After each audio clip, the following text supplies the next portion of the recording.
Welcome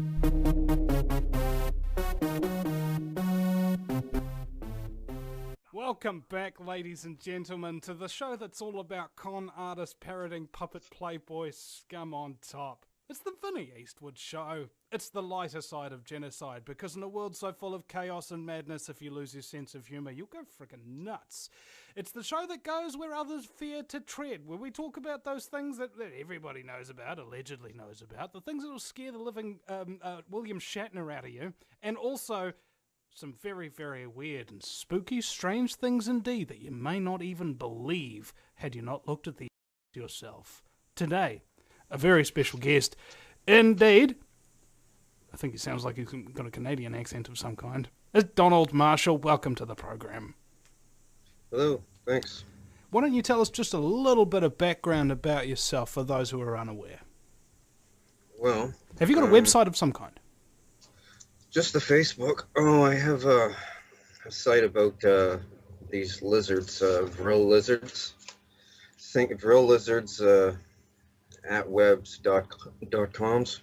It's about those reptilian shapeshifters that David Icke talks about. He's kind of got the story wrong. They're not dimensional at all. They're this dimension, and yeah, they're not spiritual, mystical, or anything. It's pretty sick. But I'll tell you about that in a second. First, I wanted to tell you about the cloning stuff, okay? Now, human cloning, I have to tell you, it's been done since at the end of World War II, okay? I'll tell you how they got it, and the whole shebang, like 33rd degree Freemason knowledge. I'm probably going to die for this somewhere along the lines. It's not good. Okay. Picture this, I'm memory repressed about everything. Couldn't remember anything. I'm still getting side effects from this. I was memory repressed about the cloning stuff until I was 30 years old. They call it the awakening when they give you back the memories. Turns out they had me there since I was 5 years old, okay? And my family is there, my family members and everything. And they said they're not going to lie on a lie detector test about it. It's pretty big. Like, they were going to kill me, they said. Thing is, the way that this cloning works, okay, there's two different kinds of cloning, and it confuses people. Now, there's replication cloning, where it comes up as a baby, right? Put the cells in, make the same person as a baby. Well, there's duplication cloning as well, where they grow you in a big, thick tank full of water. And, well, there's a few different grades of cloning. There's Mark 1 to 4 that I know of. And the problem I'm having is with the Mark 2. Thing is, Mark 1 was around at the end of the World War II, but it was a primitive clone, lots of side effects. Is that a reference to Merck Pharmaceuticals? I don't know.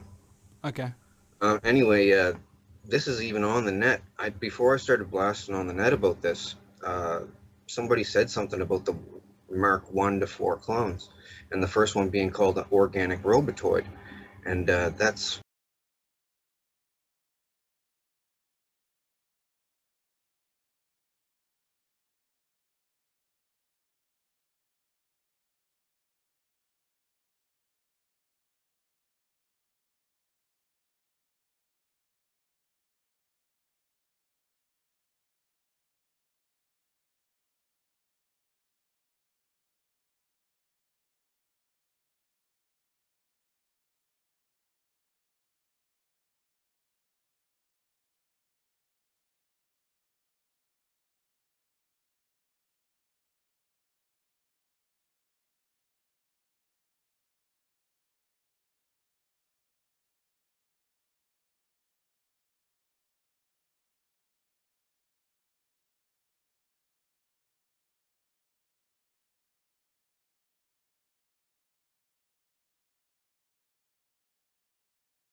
Welcome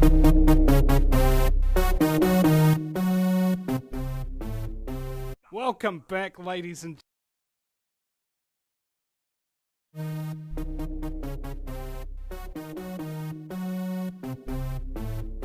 Welcome back, ladies and gentlemen, to the show that's all about con artist parroting puppet playboy scum on top. It's the Vinny Eastwood Show. It's the lighter side of genocide, because in a world so full of chaos and madness, if you lose your sense of humour, you'll go frickin' nuts. It's the show that goes where others fear to tread, where we talk about those things that everybody knows about, allegedly knows about, the things that will scare the living William Shatner out of you, and also some very, very weird and spooky, strange things indeed that you may not even believe had you not looked at the evidence yourself. Today, a very special guest. Indeed, I think he sounds like he's got a Canadian accent of some kind. It's Donald Marshall. Welcome to the program. Hello, thanks. Why don't you tell us just a little bit of background about yourself for those who are unaware? Well, have you got a website of some kind? Just the Facebook. Oh, I have a site about these lizards, VRIL lizards. Think VRIL lizards at webs.coms. It's about those reptilian shapeshifters that David Icke talks about. He's kind of got the story wrong. They're not dimensional at all. They're this dimension, and yeah, they're not spiritual, mystical, or anything. It's pretty sick. But I'll tell you about that in a second. First, I wanted to tell you about the cloning stuff, okay? Now, human cloning, I have to tell you, it's been done since at the end of World War II, okay? I'll tell you how they got it, and the whole shebang, like 33rd degree Freemason knowledge. I'm probably going to die for this somewhere along the lines.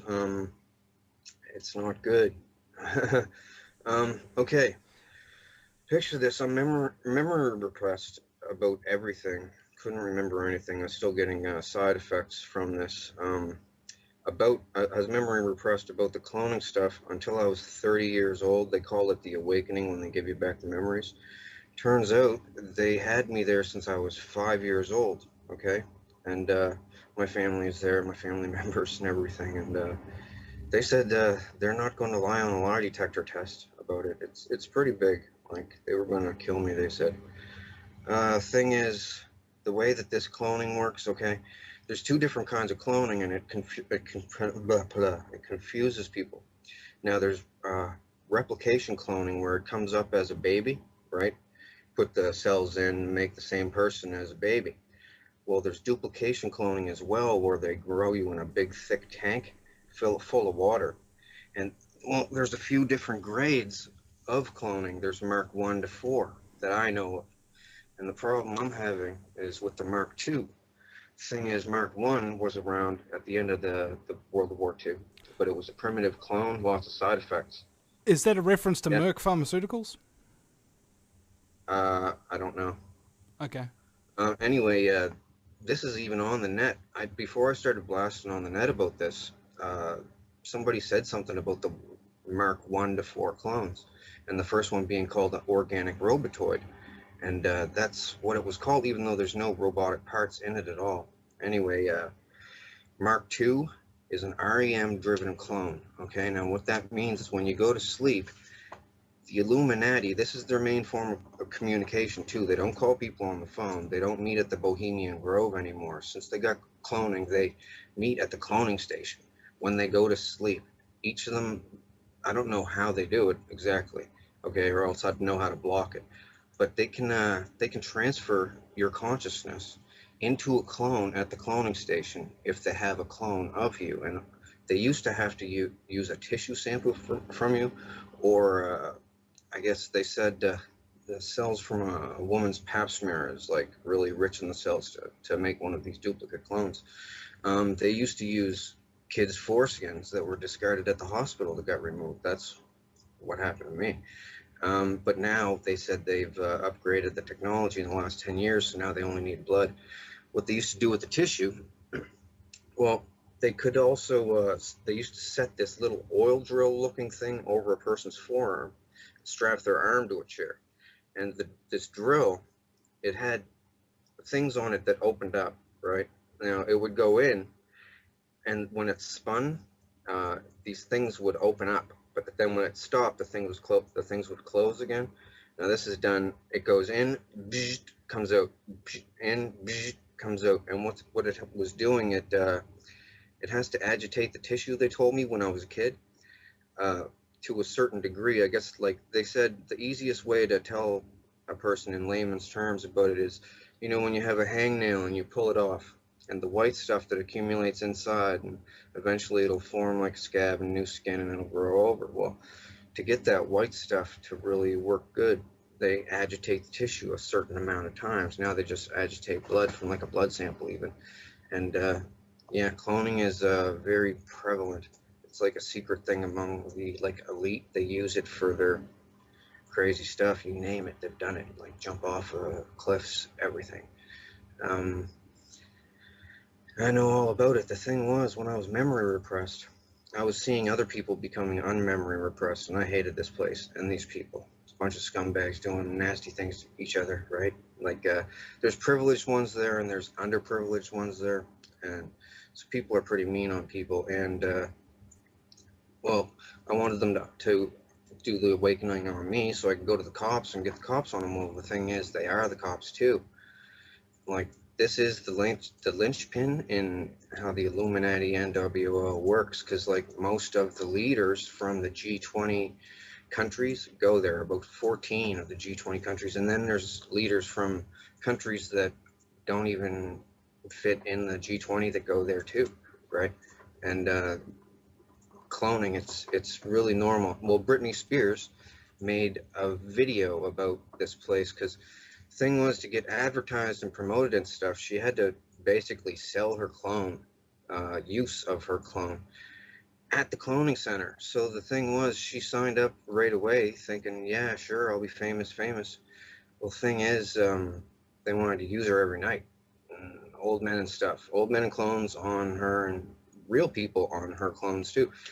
So she doesn't have dreams anymore. Oh, they make songs and stuff about this all the time, about stuck in the dreams, and Freddy Nightmare on Elm Street is based on this. Avatar is based on this too.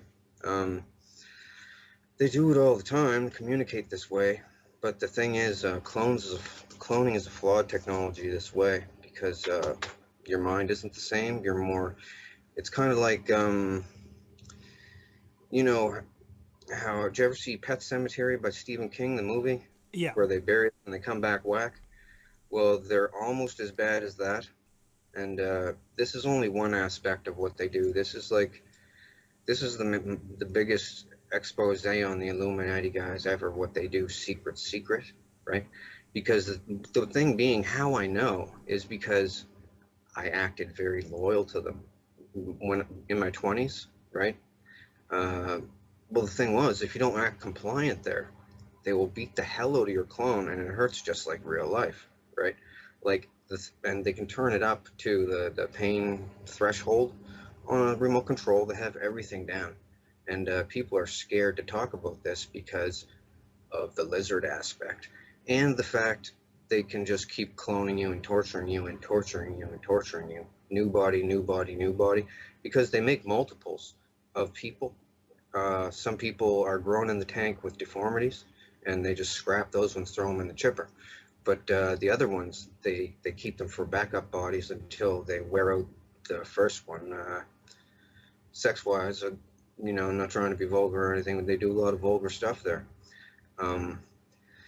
They can also, if they apply a constant electronic current to your clone, you will have an aneurysm. If you're younger, it'll take a little bit longer with the electric current, but you will have an aneurysm. That's what happened to Tila Tequila. She doesn't want to say that, though. The thing is, Tila Tequila was threatened not to talk about it. She was helping me for a minute. Are you familiar with Tila Tequila? I've had her on the show, and in fact I was just discussing her this morning with James Wright, who's exposing the Freemasons, and he said that he wanted to meet up with her and compare war stories and stuff like that, so I just introduced them this morning, as it turns out. Well, Tila has a clone running at the cloning center, and she has to. Well, she pretty much sold it out for her shot at love thing. She doesn't want me to discuss the nefarious deeds that she's done at the cloning station, including to me. And well, and I'm not really going to because that's her business and all right. But well, I might discuss the stuff she did to me at a later date, a different show or something. It doesn't really matter right now. I'm trying to stick to the important stuff. But she's there. She's making like hinty little posts about her. She bounces to the fifth dimension. She used to think it was the fifth dimension.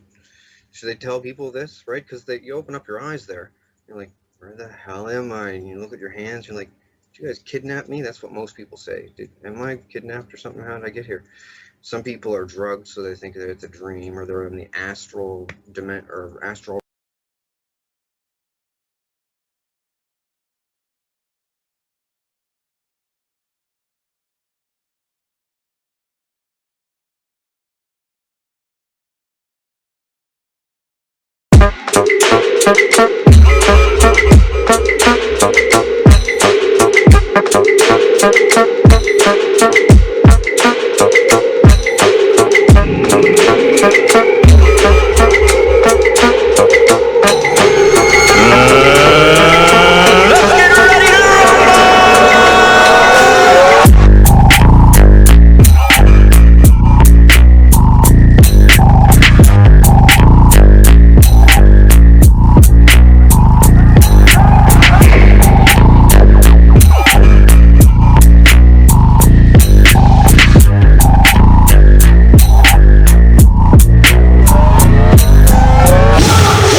Nah, man, that wasn't no speech. He was asleep. That motherfucker wasn't even. They green screened him in, man. Why was Nancy Pelosi and Kamala Harris bouncing up and down behind him? Cause the cameraman trying to let us know this dude's on a green screen. They green screened him in. He wasn't even there, y'all. Tell you, Biden already died. I think he died like right after the motherfucking inauguration. He's a clone, and his wife is in on it. That's why she out in the audience with a mask on. She know he wasn't up there. Everybody in there know he wasn't there. She's the handler. She's the handler.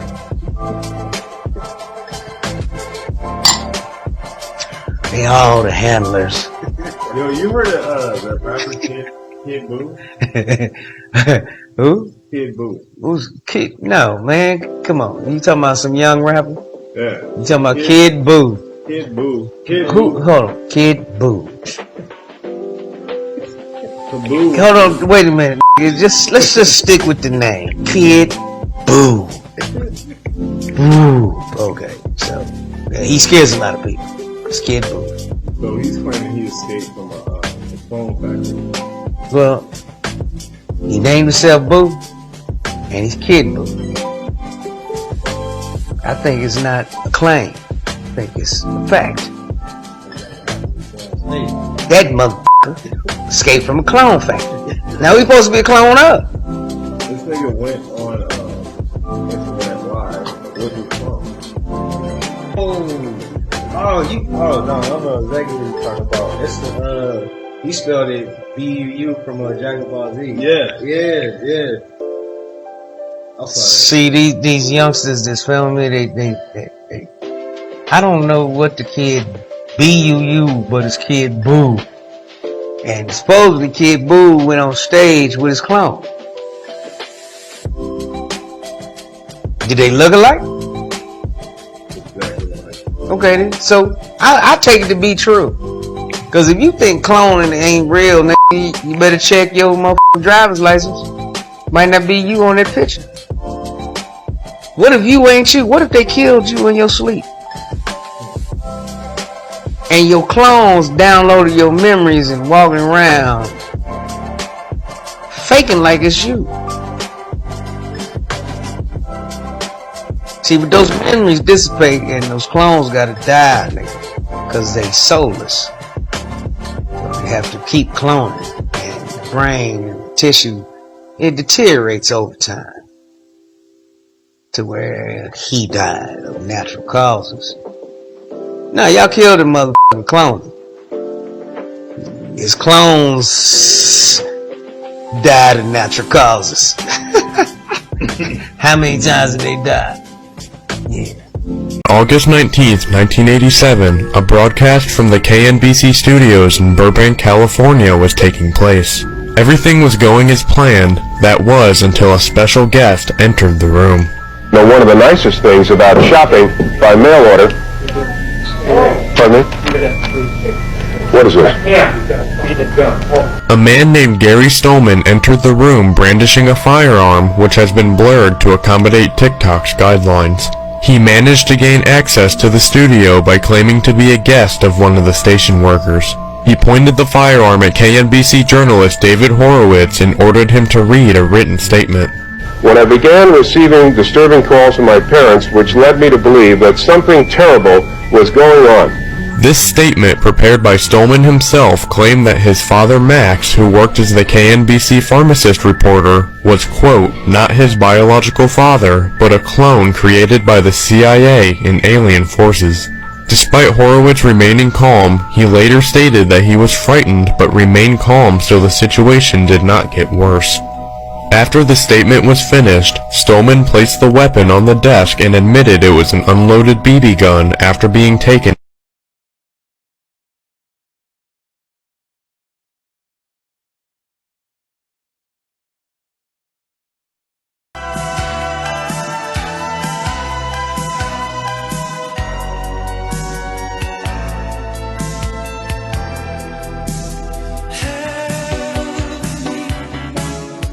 I need your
Yeah, well, Rob, I embarrassingly enough, I let the trauma get to me after 9/11. I mean, I'm only in my early 30s, so we're like 15 years after 9/11, and things like Alter Self, where you watch videos of people like Alex Jones or David Icke or Fritz Springmeier.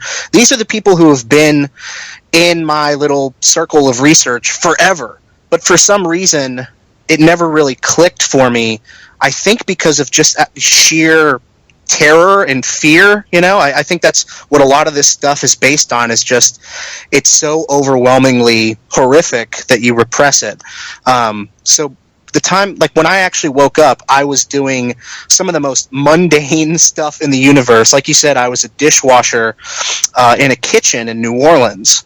And then I became a barista, and little did I know that was like the perfect move for me at that time. I had kind of played around with Hollywood screenwriting and acting, just the thing that you do when you look at the behind the scenes stuff on DVDs, and you grow up loving Francis Ford Coppola, Quentin Tarantino, all that typical stuff. I had put that on a shelf. And I'd actually visited Hollywood and saw how just gross and disgusting it was. It's all reality TV. And frankly, no real artistic expression was happening. It was just all New World Order narratives. And so finally, everything crept up at me all at once. And all these little things that were kind of half full, like what's this Fritz Springmeier MK Ultra stuff? What's all this David Icke reptilian stuff? What's all this? It just culminated in this huge explosion for me, where I missed all the 2012 stuff and people freaking out about that, and I had my own Nibiru cataclysm where I thought the sky was falling. And by the time I actually kind of reasoned with myself that wasn't happening, Math Powerland had come onto the scene and was telling people he had inside information that the Earth was flat.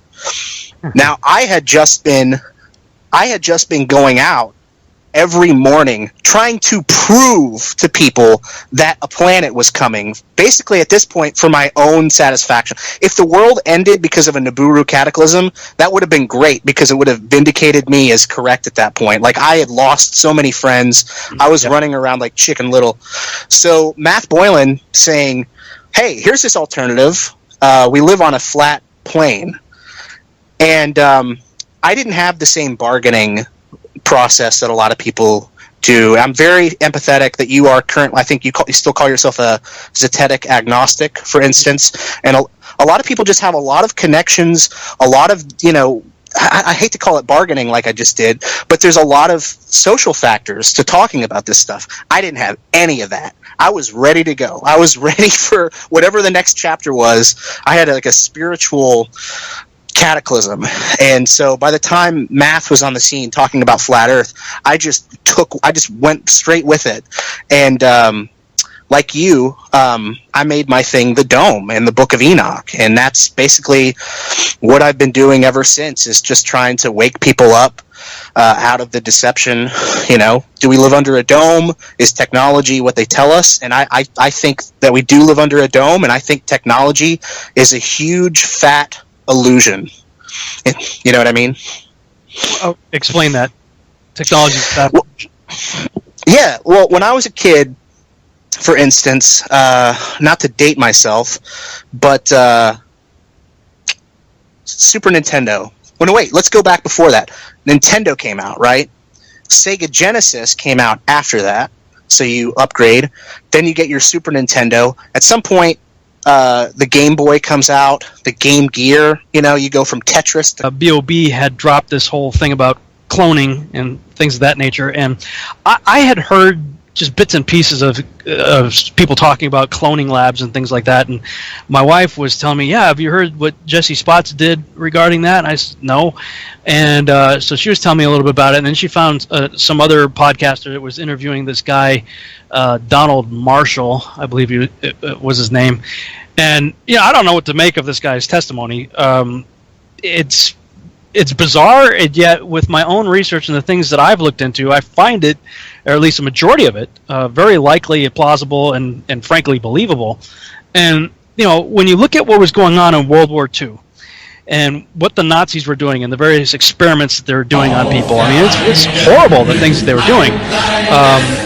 But a lot of science came out of it, and a lot of not so good science came out of it also. And then you have MK Ultra happening. I believe that was I think it started in the 50s, but right around, not too far removed from the creation of NASA. And then you have the whole drug culture of the 60s and 70s coinciding with man supposedly walking on the moon. I mean, how convenient. Half the country is stoned out of their minds, and you got these renegade scientists out there doing MK Ultra experiments and things of that nature, and the occult is ramping up too. Of course, you had Aleister Crowley in the early part of the 20th century, and then later Jack Parsons and L. Ron Hubbard and a whole bunch of others out there doing stuff. I mean, how all of this is happening at basically the same time. So I'm quite intrigued with this whole cloning, mind control, and all that stuff. So I know you've looked into it a lot more than I have, so take it away. All right. And crash course on human cloning, and let's just acknowledge it's a dark, scary subject, but for me, this before Flat Earth is what woke me up. If this stuff exists, everything about technology, including NASA, is just a little game that's being played on the Earth's surface. I started following Donald Marshall over a year ago, and like most people, I couldn't come to it straight away. I repressed it. I buried it in the back of my brain. I was an atheist at the time, so how am I ever going to possibly implement this into my life? So I came back to it. I got involved in his forum. I followed him on his Facebook. That's how he communicates. If people don't know, he's not really crazy about doing videos. He just posts daily on Facebook. And when you do that, you end up meeting other cloning center victims. And that's one of the hardest things to debunk, is the corroborating testimony of other people who say this technology is 100% true. So I just have a couple of examples of people I want to talk about. Some of them I won't be able to mention their names. One of them is an Illuminati insider, which is going to kind of make people skittish. But this is somebody who's he's got MK Ultra programming. He's very open about it with me. And this is the basic part of the technology with human cloning. Most people, when you think about a clone, you think about a celebrity having a duplicate walking around, like that whole thing with Hillary Clinton being spotted in multiple locations, or a lot of people think that Vladimir Putin is now a doppelganger or a clone. This technology, you actually have to draw it back a little bit, and it's very simple. These are real, organic people. They go to bed at night, no matter where they are in the world. There's some sort of machine, some sort of technology, possibly spiritual, that zaps their consciousness underground into a deep underground military base. And now there's a whole subculture of people walking around in clone bodies. That's called REM-driven cloning. Totally different from your normal cloning. Okay, so just so that I've got my mind wrapped around it, you say it's different. In what way? I mean, is there a body that has been grown in a test tube from cloned cells, or that has grown to maturity? Or, I mean, what are we talking about when we're making the reference to clone? I mean, if it's not a duplicate, what is it? Yeah, it's so there's duplication cloning and replication cloning. I get the two confused. One is, baby onwards. Replication is they just take you in your current state with the tissue sample, whether blood or skin, and they just replicate you outright. Like on Star Trek, where Captain Kirk was put on that spinning disc, and there was that blob of goo next to him, and they spin it around really fast, and all of a sudden there's a full-grown Captain Kirk right next to him. Yeah, sadly and very horrifyingly, the technology supposedly it only takes 5 months to create a full-grown human clone. What I'm putting out there is the fact that you've got two bodies now. You've got the actual clone walking around in an underground base, but the actual person, they're not a clone. They're just asleep in their bed. So two bodies, one consciousness. Yeah, so they're taking, if you will, the soul out of the sleeping person that's an REM. the soul is being transported. The nefesh, the Hebrew word nefesh, the soul of the person, the real person, is pulled out of them and put into the host body that has been replicated. That's what I believe is going on. I do have corroborating witnesses, and one of them is. Let me throw this out there. This guy, we're going by pseudonyms here, so his name is Drew. He's the Illuminati insider who, is mid-level, and the thing about it is they give him MK Ultra programming. He's communicating with me, and they're letting him drip feed disclosure to me. And one of the hard facts, like really fascinating facts for any flat earther out there, is he confirms that the show Under the Dome was canceled because of the work that you and I and other flat earthers were doing. I got 100% confirmation from an insider it was canceled because of us. Interesting. And just because think about it, if you're putting it out there on a subconscious level, you're gatekeeping. You are curbing that person's belief where they say, well, this is funny in a fictional setting, but this could never actually be true. But if you have Rob Skiba, Mark Sargent, Jesse Spots, and a host of other people on YouTube really talking about it on the nose on the internet, that doesn't work anymore as a containment. So they scrapped the whole show, canceled it. That's a bunch of people who lost their jobs because of the flat earth movement. And but it's I think for me that's the kind of evidence that I look for, is when the control system starts sputtering and the Masonic imagery, like they have to actually change the predictive programming. That's fantastic. And the other thing about this gentleman that I want to talk about, Drew, specifically, is his life has been Pavlov conditioned with specific fallen angel stories in the DC comic universe. And he's been sharing that with me for the last month. Okay, we gotta put a blinker on and explain what you just said. the Pavlov pattern conditioning in comic books. What is what do you mean? So within a lot of these circles, whether it's the super soldiers or just Illuminati higher up people, we think that these guys have total clarity of mind, that they're meeting at a table somewhere and making moves. But I think what's actually going on is they get programmed, and it's through the same process where they go to sleep, their consciousness gets transferred to some sort of scenario. A lot of people think that this is a 4D experience, like out-of-body experience, but they'll frequently be paired with some sort of action, like a military training exercise, or in this gentleman's case, he's just paired with different celebrities to see how they get along together. Like, there won't be any sort of military drill. It'll just be to see who's favorable, who's got a favorable disposition with this person. And in this case, he has something called a quad, which gets into the sacred geometry, and all of these guys that he's involved with are on a hit TV show right now, and it's all about I can't mention the specific which DC comic universe stuff it is because it would give it away, but it's all about fallen angels. It's all about this kind of technology becoming God. That's all throughout the Marvel and DC universe, is people pretending to be God, exalting ourselves up like the fallen angels. And he's expressed to me that he would love to meet the new gods, and so it's just incredible that he's actually coming forward and giving me testimony. And one of the things that we're staying on top of isn't the what. It's not, for me, because I have this testimony, I'm not constantly questioning him about whether or not this technology exists. I try to keep a check on the how. Like, why are they releasing this? What are they going for? And sadly, one of the things that's going on in society is we've been Pavlov conditioned throughout our lives to change our values. And an example of that would be through movies, through false flags. The classic example is ringing a bell every time that you bring the dogs meat. And that's an association that you're forcing onto the dogs. They have a natural disposition to the meat. But when you ring the bell, you're creating an association of desire with a ringing bell.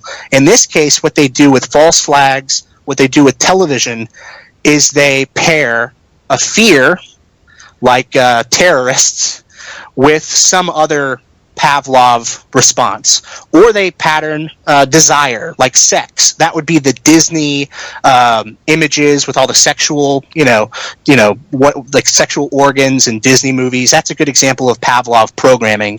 The example I've been using most frequently is on Black Friday. A lot of us, I've never even gone to a Black Friday, let alone I've never seen anybody actually punch anybody out at a Black Friday. But every year, we get images of violence associated with consumerism.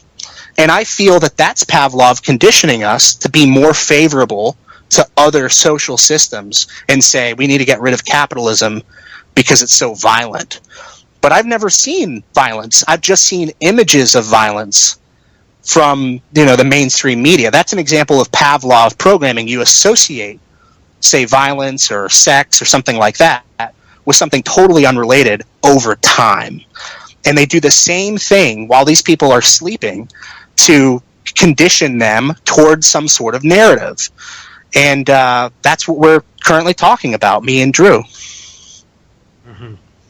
Well, I've done a series of interviews here on my show with people who were supposedly in the Illuminati, who have been victims of trauma-based mind control, things of that nature. And the stories that they tell and the things that they talk about I forget the terminology, but basically spirit transportation, like astral projection or things of that nature. But they were getting to the point where they were talking about being able to yank you out of you. And I have had shadow person experience one time, where only once. It's the only one time it's ever happened. Usually shadow people, they just try to strangle you or freak you out. But just one time, back in 2003, this shadow person yanked me out of me. I remember looking down at me on my bed, and this thing was trying to pull me out of the room. I mean, it was the freakiest thing I've ever experienced in my life, and I don't care what anybody says. I know it was real. It wasn't a dream. It wasn't whatever. I mean, it was as real can be. And they were talking, the people that I was interviewing, and then saying, some of these high-level warlocks and witches and things of that nature, I mean, they have the ability to do stuff like that. So, whether it's an esoteric, mystical thing or whether it's a technological thing, it seems to me that the ability to remove a nefesh from somebody and put it into something else is very disturbing. And when you read the Book of Enoch, you read one of the fallen angels, Kazdaja. It said that not only did he teach the art of abortion, killing the baby in the womb, but it said that he also had the ability to smite spirits. And that these watchers of the Genesis 6 experiment were to be judged, bound, and buried for 70 generations. Well, if the math is right and the calculations of the timeline are correct, we're at the end of that prison sentence. And to me, it's the only way you can explain the exponential technological advancements and things of that nature from the end of the 19th and going into the 20th century. It's just crazy. It was like a flat line for 5,000 years in technology and transportation, beasts of burden, things of that nature, to planes, trains, automobiles, and internet and everything else. That what if these fallen ones are out there and they're in deep underground military bases or what have you, and they have taught men the art of smiting spirits or taking spirits and relocating them? Yeah, I look, a year ago, 2 years ago, we got to get that man and woman to Mars. That's all. That's fragile. Life is fragile. We gotta protect everything. Now it's all unraveled for me, and I'm just 100% behind the people who have these experiences, who want to come forward, or too scared. The shadow one that you mentioned, and I had no idea that you've had experiences with non-human entities. That one reminds me of. I want to say Simon Parks has testimony about shadow people, and he talked a lot about that Pavlov programming too, where they stopped every step of the way to make sure he was agreeable, and they told him, what this was for, but it was mostly just patterning on a broader level for his conscious mind to comprehend. They were patterning his subconscious mind.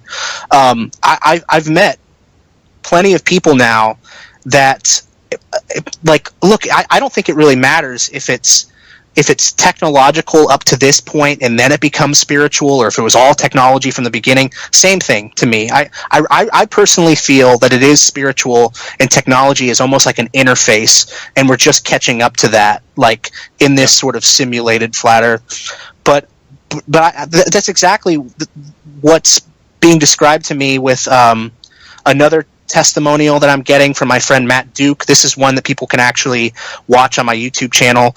He came forward and just straight out, not confessed, because he didn't do it, but he's part of a transgender agenda. Very strictly an agenda. They split his ego, right? Because that's what they do. They create a fence post so a person doesn't even know where they begin or end, and sometimes that's called duality. And they inserted a demon. In this case, it was they definitely a demon because it has a name named Maxine. And so Matt called me distressed one day, said he didn't want to disclose any more Donald Marshall type testimony because the Freemasons were making his life miserable. And I said, with the BOB thing and with this current interview that Donald just did, it's like that would be the worst timing in the world. What's happening is that this desire inside you, this impulse, is Maxine. And it's like, if you really want to attack this, you have to attack Maxine. And surprisingly, the next day he made a video doing the exact opposite of what he said he was going to do, quitting. And he said, all right, here's the deal. Here's what the Illuminati does.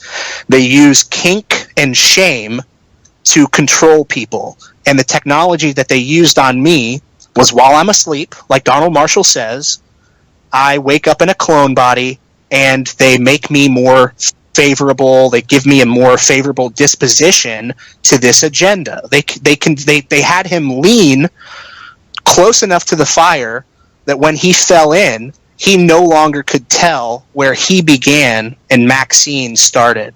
And of course, with spiritual warfare, it's very difficult for a person once they're in that far for them to be able to pull themselves out. And that's why so many people are praying for Matt right now. And he's the only witness of my 3 that I'm working with right now who has gone on video and probably will go on video, because he's a young guy, doesn't have a family. His last job was at McDonald's. He just wants this all to be over with. And he's told me that he's, willing to die for that.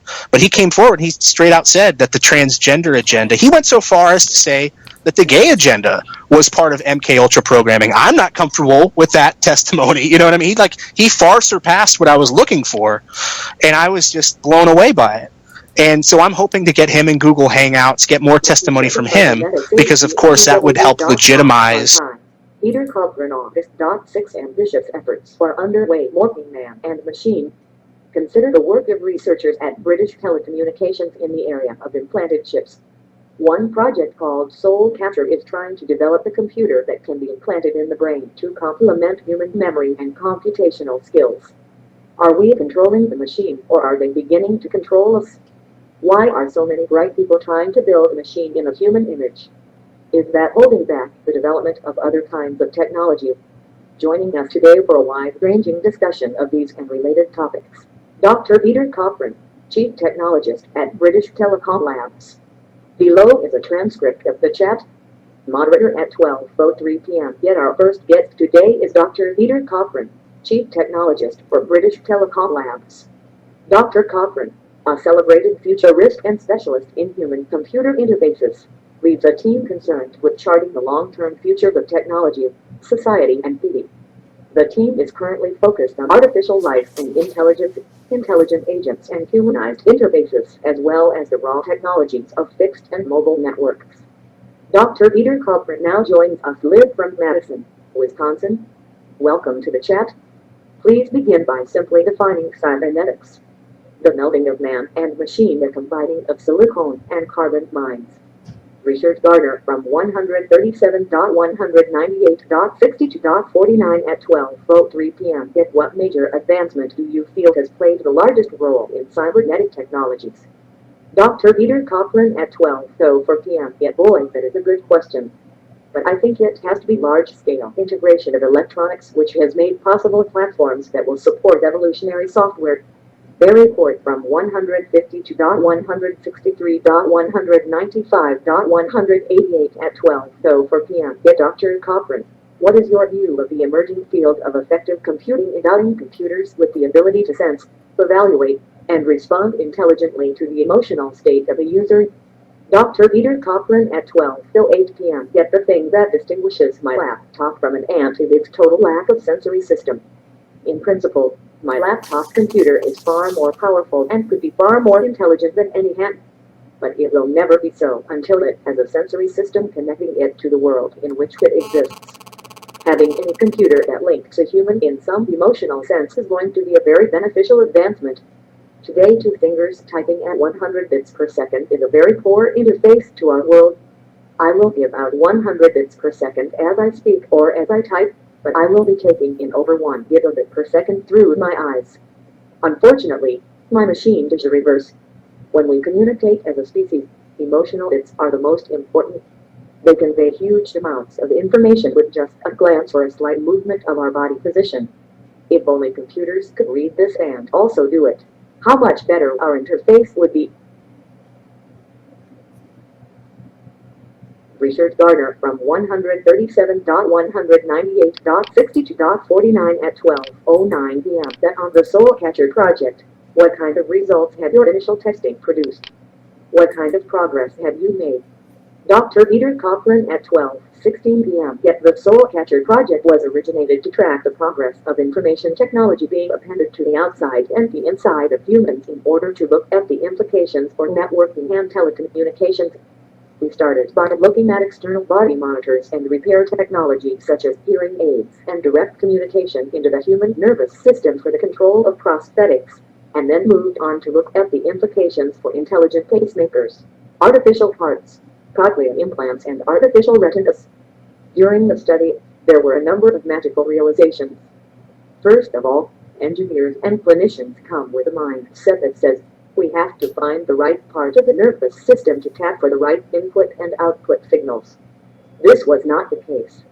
Carbon-based nervous systems are able to reprogram their inputs and outputs to the right electronic terminations and therefore allow direct access to the human nervous system.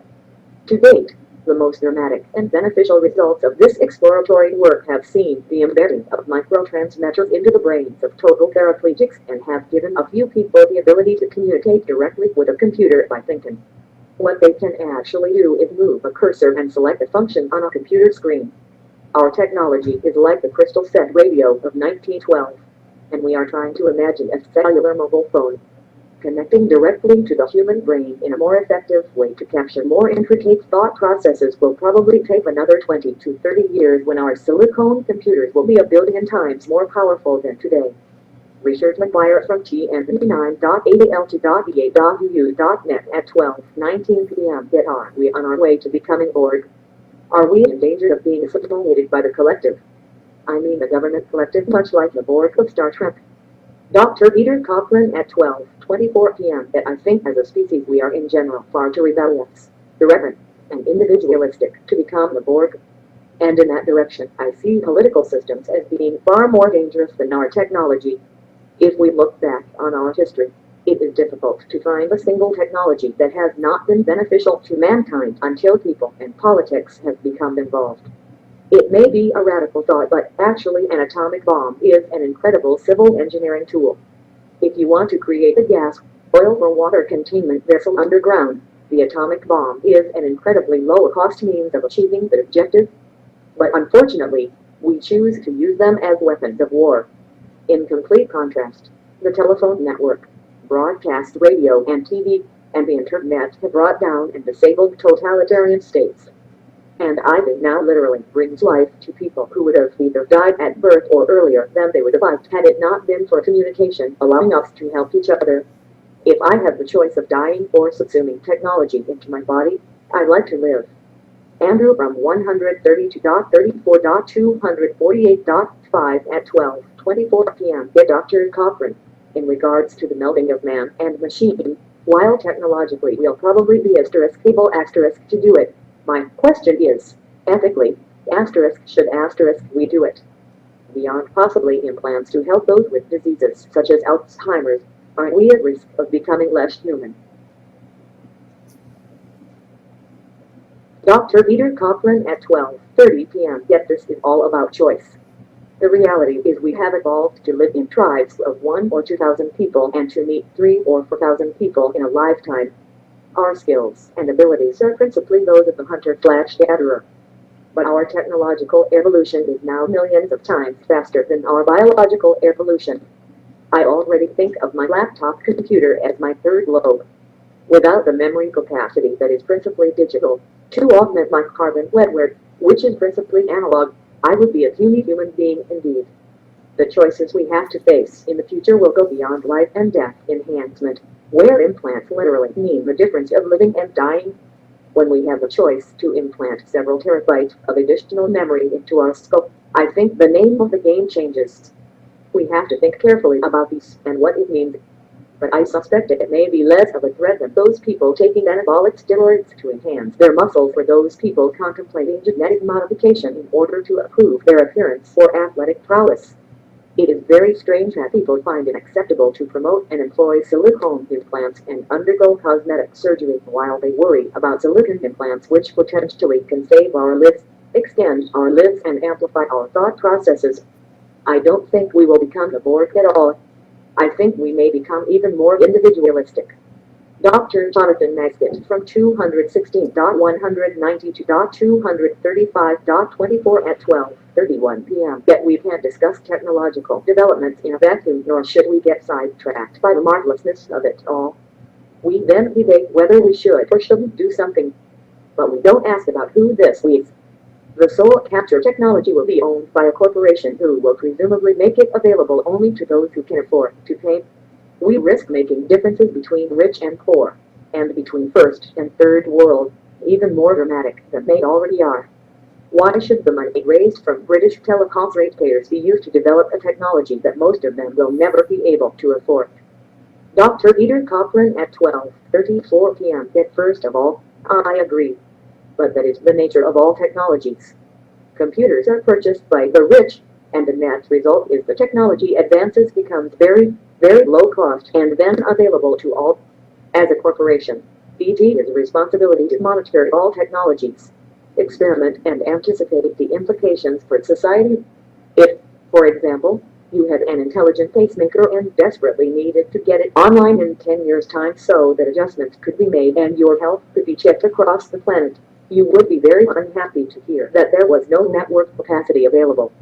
This project is principally focused at working with the people who are developing these technologies rather than developing it ourselves.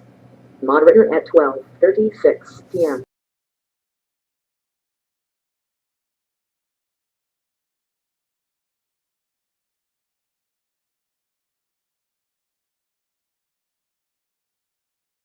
Neuralink, Elon Musk's brain chip company, recently pushed back on claims that it violated animal welfare laws a few years ago while testing on monkeys. This year, the company plans to test on human subjects. But when it does, what would this major step mean for brain implant science? Academics like me have conducted clinical trials in people with brain implants. Dr. Paul Niajukian is a professor of bioengineering and neurosurgery. He directs the brain interfacing laboratory at Stanford. For about 20 years now. Academic research brain implants, up until this point, more or less, have almost exclusively been with wires. The difference that the N1 has, that the Neuralink, it's fully implantable, it is battery powered, it is wireless. All of this is being done over Bluetooth protocol. Let's dive into the science behind Neuralink to understand how exactly human brain chips work. The science behind how these implants work is not that different from how you would go about trying to measure the energy from a AA battery. It's the same principle that we're doing with these brain implants. This is called neuroelectrophysiological recording. When you move your arm to the right, certain sets of neurons are activated in a certain pattern. Listening in to that activity and that pattern, you can predict very quickly which direction the arm is going to move. These are the neurons that are directly wired to your muscle. Unless that pathway from the brain to the spinal cord to the muscle is damaged, the way it is in patients with paralysis. That pathway is damaged, then the neural signals, the signals from the brain, aren't going to get down to move the muscles. But in many cases, the signals are still present in the brain. They're just not getting out. So if you reach in and put something that listens in to those neurons, and you know what's happening to the muscle. And that's the goal of a brain implant. Now let's look at a timeline of brain interface breakthroughs over the years. Scholars have long been interested in how the brain works, so it's important to view these new developments at Neuralink as a culmination of breakthroughs by brain-machine interface researchers, especially in the last few decades. For example, in 2002, the first demonstration of real-time cursor control in monkeys took place. 2008, a monkey controlling a robotic arm in 3 dimensions fed itself. 2012, the first brain-controlled robotic arm by a human. 2017, a human controlled a cursor mentally to type out words and sentences. Dr. Nyojukian was part of this study, as well as the one in 2018, where a human subject mentally controlled a tablet to do things like browse the web, send emails, and play games or music. All that's been done with a couple hundred electrodes. But in 2019, Neuralink, a private company, changed the game when it unveiled a pig named Gertrude with a wireless implant that monitored about 1,000 neurons. For the pig, the electric field works in a monkey. That's the level to expose the brain, and then you get to the surface of the brain pretty much every other type of brain disease, from Parkinson's to epilepsy.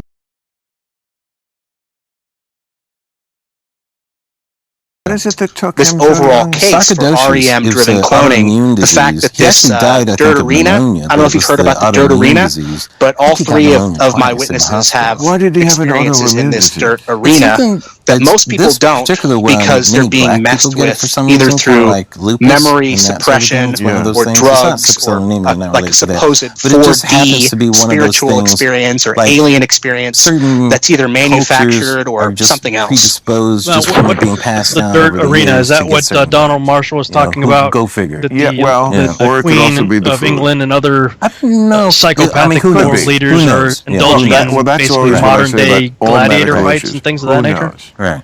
Not that they don't know more than you're giving it far too much credit because it's like a high school clique where they all sit around in a bunch of orange seats watching monitors where people are in MK Ultra scenarios and they're laughing as clones of people like Donald Marshall are carving up clones of children. It's sick and it's a sad reality that all of the gladiator type stuff that happened in Rome is still going on today, but it's just more discreet. It's a dirt arena, and I agree with you in the big just picture people entertaining each other, medicine and doing sick, vile are the things, two most changing subjects. It's not just Donald Marshall anymore. I mean, there's I know of 15 to 20 people who claim that it's real. You know, and I'm just focusing on the ones that have very specific testimony that's going to have the most weight. I mentioned to get the blood out of your system. And Drew. And Drew is, you know, he's only been there once, but he confirms that it's real, and he's got the emotion behind it. Matt Duke is up there with Donald Marshall, where he's passed around like a plaything. He's created songs and entertained these people. He's named. I think it's okay if I name celebrities in his case because he struggled with it in the past. But some of the names that he's dropped that he's had personal relationships with are Lady Gaga and Jack Black specifically. I won't go into the details, but those we'll get there. I guess eventually, if I get him in a hangout, if he's got testimony on those 2, he can go into it. Yeah, the dirt arena is something that you're only going to see if you're privy to like the higher circles, because technically what you've got going on, and I mean like technical on like very technical basis, it's 3 analysts or technicians underground per clone. So if Drew is walking around in an underground base, he has 3 personal technicians assigned to him, and I've heard that from a man named Spencer, who was giving testimony a couple of months ago, and I've heard that from these other guys. It's a crazy, sick, demented world. Yep. Are you there? Yeah. Yeah, it's crazy. I'm letting it sink in. I'm just thinking about the interview that I heard today with Donald Marshall, and if even just a fraction of what he said is true, I mean, it's just horrible. Absolutely, but I mean, there's no silver lining for this if you're a non-believer. But if you're a believer, yeah, I believe that there's actually passages in Daniel that describe, that the leaders of the earth are basically no more than beasts, or men with the hearts of beasts. And that's what we're seeing. Men with the hearts of beasts who are now just demonically corrupted, and they've got all these fancy toys to play with while they keep us distracted with tin cans, Like that's my worldview, and it's been my worldview for a while, and I struggled with it like a lot of people are going to be struggling with it. And as we're talking about this, Rob, there are people who are laughing or scoffing, but then there are other people who are getting triggered. So I just, want to put it out there that I'm open if people want to come forward, share their experiences, even if they think it's a kind of hazy, because 99% of the time, you're not going to have a visceral memory of this. They are playing with your clone where it's under some sort of, trickery. Your memory suppressed, or you're drugged, or somebody's wearing a mask that looks like a gray alien, and you think you've been abducted. Stuff like that. It's the ultimate sickness. Yeah, that's pretty wild. I mean, how much of Kubrick's Eyes Wide Shut do you think is actually real? What do you mean, like the elite parties, that kind of thing? You're talking about people with the masks, and they're all just doing twisted, sick stuff.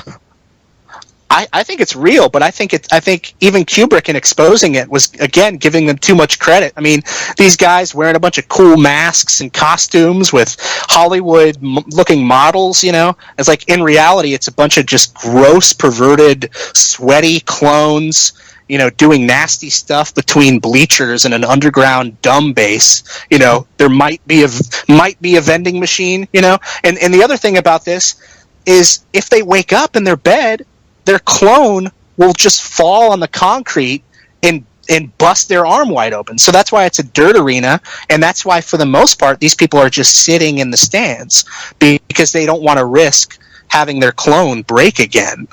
And I'll mention some of the worst of it since we're already there. But this is the technology I've been told by multiple sources that was utilized to kill Bernie Mac. Bernie Mac was one of the celebrities who actually maintained his integrity throughout this whole celebrity cloning gross experience after he signed away his soul. And he started speaking out to everybody there, saying, this is not humane, this is gross, we have to stand up against this.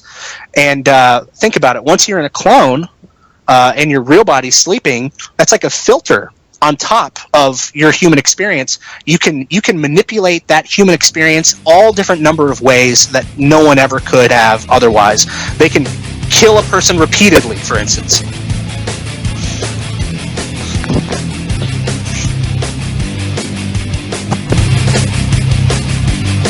Spots, and right before the break, he was talking about Bernie Mac and some of his experiences, and talking about being able to kill a person repeatedly in these clone state, I guess, in the clone state, in these dirt parties or whatever. We got cut off because of the break, so you can pick up where you left off there, I guess. Yeah, I almost don't want to. I mean, I definitely don't want this stuff to exist. It's just a matter of, look, the Holy Spirit really pushed me towards this thing, and I found myself neck deep in and what I felt to be the truth. And I hung in there with it.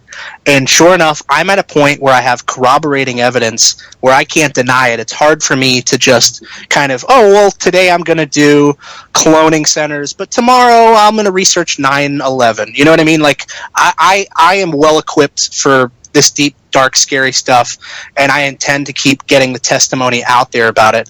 Bernie Mac is one of the worst because this is a person who actually could have come forward, didn't get a chance to, because he was clone tortured multiple times. That's supposedly where the term Megadeth, like the band Megadeth, Megadeth means death over and over and over again in a clone body. I saw the actual kind of a visual representation of what they did to that guy, and that's what happens to somebody who speaks out, is not just death. It's not just, oh, well, I bet they brought him, you know, like a bunch of money, or maybe they threatened to kill him. They don't have to do that. If this technology exists, you are going to toe the line because you are afraid of losing your sense of control in the experience of a human body or a clone body.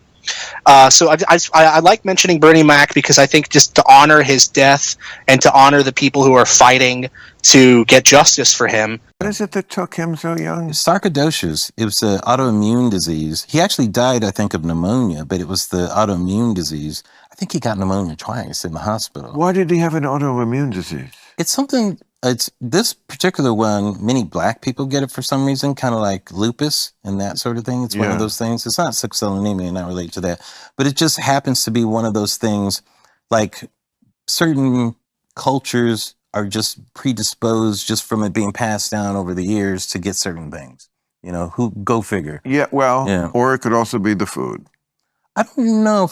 I mean, who knows? Who knows? Yeah. Well, who knows? That's always what I say about all medical issues. Who knows? Right.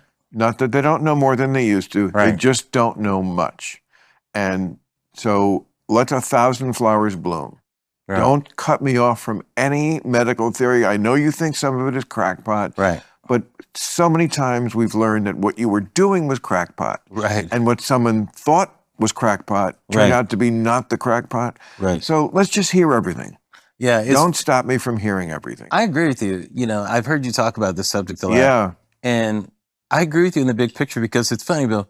Medicine and astronomy are the two most changing subjects that we've had forever. The Earth is flat. You know? Fuck you know. The sun revolves around the Earth. You know, you are excommunicated from the church. You know, a leech should be put on yourself to get the blood out of your system. I know. It's like medicine.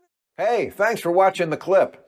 Hit the subscribe button now so you never miss out on our and inspire anybody who's still in these cloning center dirt arena circles to be their own Bernie Mac. There's more and more people being educated on this, and you don't want to, you know, it sucks to have to list celebrity names that you have testimony for, so I'd rather just mention the people who tried in the past. Tila Tequila is another one, not really a good example because she went back under the spell. She's back under control.